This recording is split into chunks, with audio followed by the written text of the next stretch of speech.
Assalamualaikum warahmatullahi wabarakatuh. Hello, I want to introduce myself. My name is Diana Amelia. You can call me Diana. NPM 243111072. Here I will explain the material about corporate social responsibility and managerial ethics part 2. Implementasi tanggung jawab sosial perusahaan atau CSR. Implementasi CSR tidak hanya berfokus pada satu aspek, tetapi implementasi ini melibatkan berbagai dimensi yang berhubungan dengan masyarakat, lingkungan, ekonomi. Yang pertama adalah lingkungan. Pengurangan emisi karbon. Perusahaan dapat mengurangi emisi gas rumah kaca dengan mengoptimalkan penggunaan energi terbarukan dan efisiensi energi. Yang kedua adalah CSR berbasis sosial. Kesejahteraan karyawan memberikan upah yang adil, jaminan kesehatan, dan kesempatan pengembangan keterampilan bagi karyawan.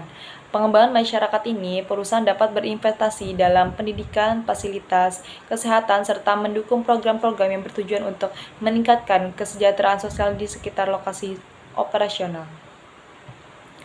CSR berbasis ekonomi.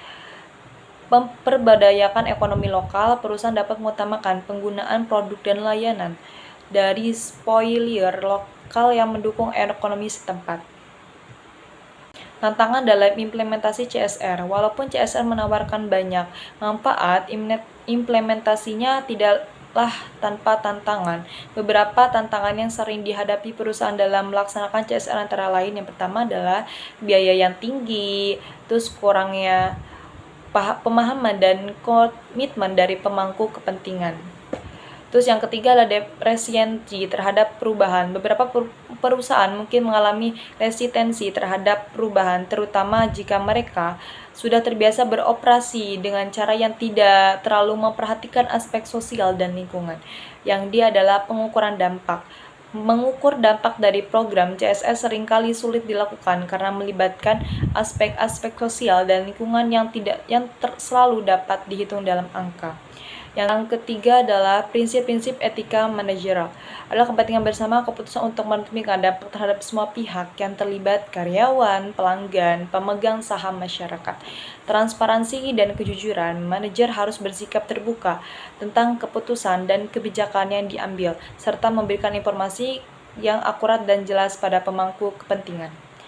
Tantangan dalam etika manajerial adalah konflik kepentingan. Manajer mungkin menghadapi situasi di mana kepentingan pribadi dan perusahaan berbenturan dengan kepentingan publik atau sosial.